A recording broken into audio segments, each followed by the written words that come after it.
Hello everyone, welcome to Sunita's academy. और आज के सेशन में हम प्रीवियस ईयर्स क्वेश्चन करने वाले हैं, जो कि मैग्नेट्स यानी कि फन विथ मैग्नेट्स जो चैप्टर है या मैग्नेट्स से रिलेटेड जितने भी क्वेश्चंस सीटेट साइंस पेपर 2 में पूछे गए हैं उन सभी को मैंने अरेंज करके आपके लिए लाया है। और ये जो क्वेश्चंस है ये 2018 से लेकर 2024 में जितने भी क्वेश्चंस पूछे गए हैं मैग्नेट के कॉन्सेप्ट या टॉपिक से रिलेटेड उन्हीं को मैंने यहाँ पर लिया है। तो without wasting any time let's get started. हम एक एक करके क्वेश्चंस को सॉल्व करते हैं। तो हमारा जो पहला क्वेश्चन है वहां पर हमसे कहा गया है चूज द इनकरेक्ट स्टेटमेंट, मतलब यहाँ पे जो स्टेटमेंट गलत है उसको हमें चूज करना है। तो सबसे पहला वाला स्टेटमेंट कह रहा है magnets lose their properties on heating. तो ये हमने अपने पिछले सेशन में जब मैंने आपके साथ डिस्कस किया था मैग्नेट चैप्टर को, तो हमने पढ़ा था कि मैग्नेट्स अपनी प्रॉपर्टी खो देते हैं अगर उनको हीट किया जाए। तो bar magnets should be kept in pairs with their unlike poles on the same side. So storage of magnets में हमने ये देखा था कि bar magnets को हम जोड़े में रखते हैं और उनकी जो unlike poles है, मतलब जो अलग poles है उनको same side करके रखते हैं। तो ये बात भी सही है। Similar poles of magnets repel each other, मतलब magnets के अगर poles same है, मतलब north north और south south के बीच में क्या होगा, repulsion होगा। तो ये बात भी सही है। फोर्थ जो स्टेटमेंट है वो कह रहा है निकल and cobalt do not get attracted by magnet. तो ये जो स्टेटमेंट है ये गलत है, क्योंकि हम जानते हैं निकल कोबाल्ट एंड आयरन ये मैग्नेटिक मटेरियल है। मैग्नेटिक मटेरियल का मतलब क्या है कि ये मैग्नेट की तरफ आकर्षित होते हैं, they get attracted by magnet. But यहाँ पर not get attracted by magnet बोला है और हमको इनकरेक्ट स्टेटमेंट ढूंढना था, तो उसी वजह से जो फोर्थ ऑप्शन है इसका सही उत्तर होगा। यहाँ पे हिंदी वाले के लिए भी जो फोर्थ ऑप्शन है वो इसका सही आंसर होगा। बढ़ते हैं अपने नेक्स्ट क्वेश्चन की ओर। नेक्स्ट क्वेश्चन में हमसे कहा गया है कि you are in a room whose geographical directions are not known to you. तो आप एक ऐसे कमरे में हैं जहां पर आपको जो दिशा है उसका कोई पता नहीं है। You are provided with 10 bar magnets, आपको 10 बार मैग्नेट्स दी गई है। One pole of one of the magnets has been labelled for you. एक बार मैग्नेट का एक पोल आपको बताया हुआ है, ठीक है। What is the minimum number of label poles that you now require in order to be able to identify both the poles of 10 magnets? तो कह रहे हैं कि आपको 10 बार मैग्नेट्स दी गई है, उनमें से एक बार मैग्नेट का कोई एक पोल आपको लेबल करके बताया गया है। अब पूछा जा रहा है कि आपको मिनिमम कितने लेबल्ड पोल्स वाले बार मैग्नेट चाहिए ताकि आप बाकी मैग्नेट्स के जो भी पोल्स हैं उनको आइडेंटिफाई कर सके, उनकी पहचान कर सके। मतलब आपको ऑलरेडी एक लेबल्ड पोल बताया गया है, उसके सिवाय आपको मिनिमम कितने लेबल पोल्स की जरूरत है। तो इसका जो सही उत्तर होगा वो होगा हमको और कोई भी लेबल्ड पोल्स की जरूरत नहीं है, क्योंकि अगर हमको एक बार मैग्नेट का पोल का पता चल जाएगा, मतलब बार मैग्नेट हमको 10 दिए गए हैं, उनमें से किसी एक बार मैग्नेट का अगर एक पोल भी हमको पता चल जाएगा तो हम उस मैग्नेट को बाकी मैग्नेट्स के साथ जैसे ही कांटेक्ट में लाएंगे, अगर रिपल्शन होगा तो हमें समझ में आ जाएगा कि वो एक सेम पोल्स है, अगर अट्रैक्शन होगा तो पता चल जाएगा वो ऑपोजिट पोल्स है। तो इस तरीके से हम उनके पोल्स को आइडेंटिफाई कर लेंगे। तो और हमें अलग से कोई भी लेबल्ड पोल्स की जरूरत नहीं है, इसलिए इसका जो सही उत्तर होगा वो नन होगा। हिंदी वालों के लिए भी जो सही उत्तर होगा वो ऑप्शन नंबर 1 कोई नहीं होगा। आप इस प्रश्न को एक बार ध्यान से पढ़ के फिर इस प्रश्न का उत्तर ढूंढ सकते हैं क्या होना चाहिए। आगे चलते हैं। आगे हमसे कहा गया है which of the following precautions are to be taken while storing bar magnets. Bar magnets को स्टोर करते वक्त हमें क्या सावधानी मानकर चलनी है। तो पहले वाले में कहा गया है bar magnets should be stored in pairs such that like poles are on the same side. तो कह रहे हैं कि बार मैग्नेट्स को जोड़ों में तो रखना ही है, साथ ही साथ जो सेम पोल्स है, लाइक पोल्स है, उनको सेम साइड में रखना है। तो ये बात तो गलत है।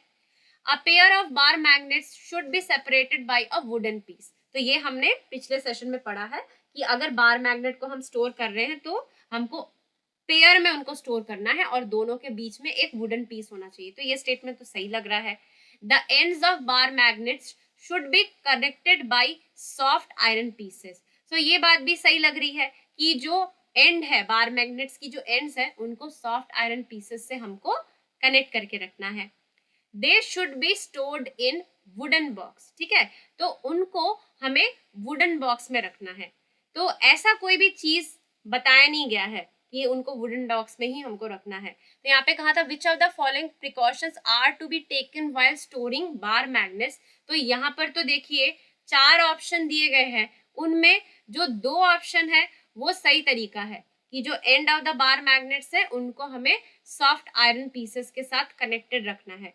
तो मुझे लगता है कि इसके तो मल्टीपल आंसर्स बन रहे हैं, तो उस हिसाब से ये जो क्वेश्चन है यहाँ पर सभी को ही मार्क्स मिला होगा, ठीक है, जिन्होंने भी इस क्वेश्चन को अटेम्प्ट किया है, क्योंकि यहाँ पर तो हमको किसी एक प्रिकॉशन को ढूंढना था। Which of the following precautions are to be taken while storing bar magnets.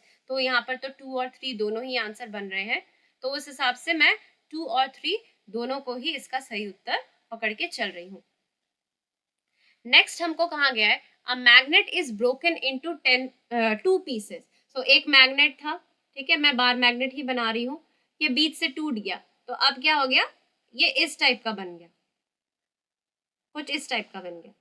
अब अगर हम थोड़ा सा इमेजिन कर ले कि इसका नॉर्थ पोल इधर था, इसका साउथ पोल इधर था। So a magnet is broken into 2 pieces.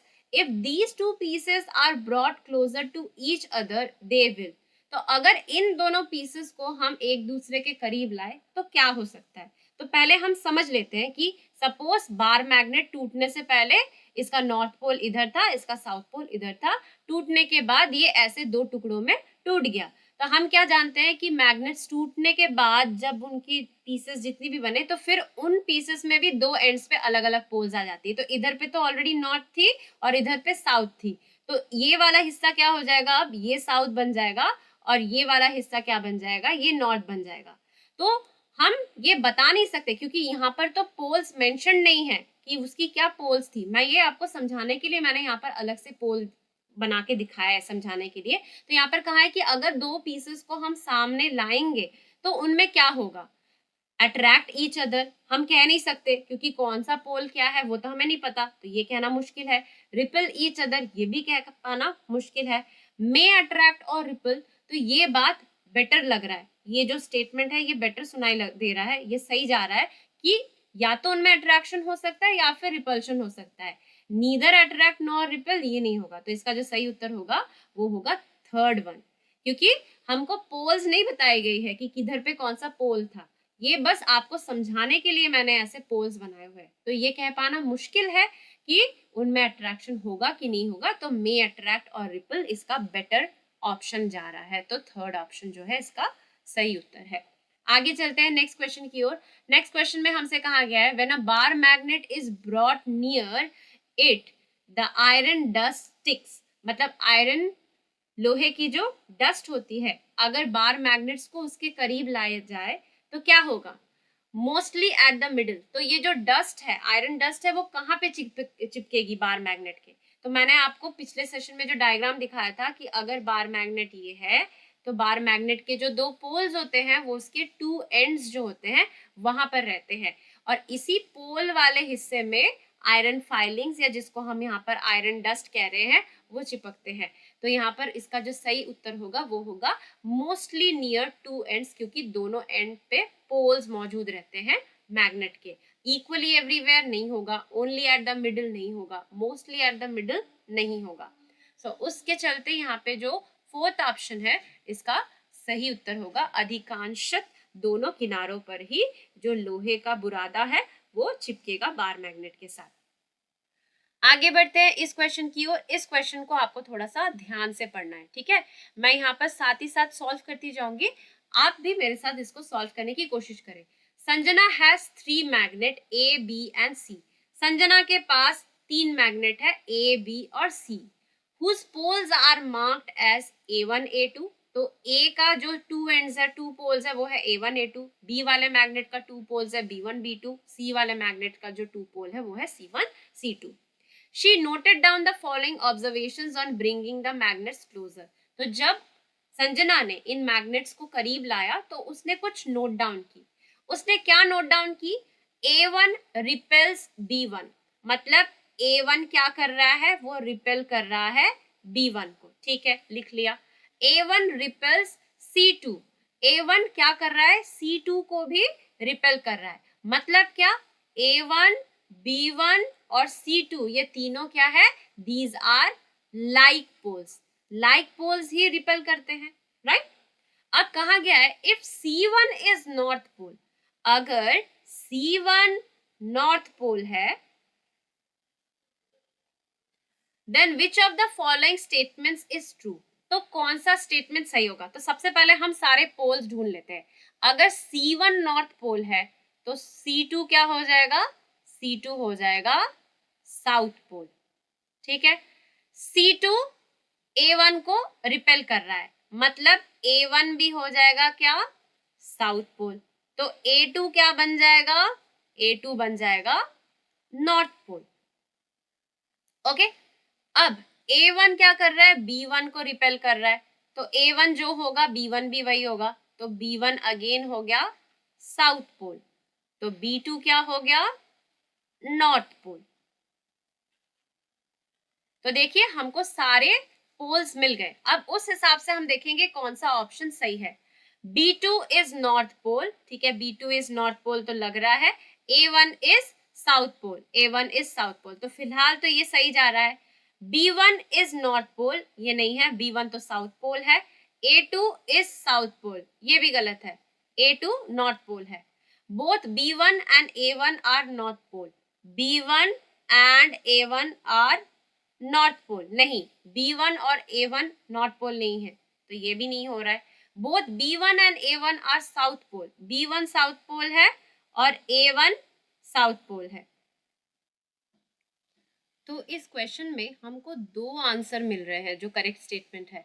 एक तो है कि B2 is north pole and A1 is south pole, जैसे कि आप देख ही पा रहे हैं B2 is north pole and A1 is south pole, और both B1 and A1 are south pole, B1 भी साउथ पोल है, A1 भी साउथ पोल है। तो उस हिसाब से मुझे लगता है कि इस क्वेश्चन में भी अगेन जिन्होंने इस क्वेश्चन को अटेम्प्ट किया है उनको फुल मार्क्स मिला है। तो क्योंकि यहाँ पर हमको दो आंसर्स करेक्ट मिल रहे हैं एक ही क्वेश्चन के, तो यहाँ पर मैं इसको ऑप्शन नंबर 1 और 4 दोनों को ही करेक्ट स्टेटमेंट्स मान के चल रही हूँ। तो हिंदी वालों के लिए भी जो पहला ऑप्शन है B2 उत्तरी ध्रुव है, एक मिनट मैं देख लेती हूँ इंग्लिश वालों में क्या कहा था। B2 उत्तरी ध्रुव है और A1 दक्षिणी ध्रुव है, A1 इज साउथ पोल, ठीक है, पहला वाला तो सही जा रहा है। और B1 एंड A2 दोनों दक्षिणी ध्रुव है। यहाँ पे देखिए A2 बताया गया है, B1 तथा A2, पर इस वाले में B1 और A1 बताया गया है, तो उस हिसाब से B1 और A2 दोनों दक्षिणी ध्रुव है, B1 और A2। तो हिंदी वालों के लिए जो फोर्थ ऑप्शन है वो भी गलत है, ठीक है। तो ये तीनों ही गलत है। उन लोगों के लिए, हिंदी वालों के लिए जो ऑप्शन नंबर 1 है वो इसका सही उत्तर है। उस हिसाब से मुझे जो लग रहा है कि इंग्लिश वालों में यहाँ पे ये जो A2, इसको A2 बनाना चाहिए था। अगर हम इसको A2 करते हैं, क्योंकि हिंदी वाले ऑप्शन में इसको A2 रखा गया है, तो फिर फोर्थ ऑप्शन यहाँ से हट जाता है, वो गलत है, क्योंकि B1 साउथ पोल है बट A2 नॉर्थ पोल है, तो ये हट जाता है। तो फिर हमको एक ही आंसर मिलता है जो कि है ऑप्शन नंबर 1, जो इसका सही उत्तर है। तो मैंने हिंदी वाला क्वेश्चन नहीं देखा था, तो अभी देखा मैंने यहाँ पर B1 A2 दिया हुआ है, तो फिर इस क्वेश्चन का जो सही आंसर है वो ऑप्शन नंबर 1 होगा। तो ये हमारा इसी सेशन का लास्ट क्वेश्चन था। और अगर आपको मेरा समझाने का तरीका, मेरा कंटेंट पसंद आ रहा हो तो प्लीज़ मेरे वीडियो को लाइक एंड शेयर कीजिए।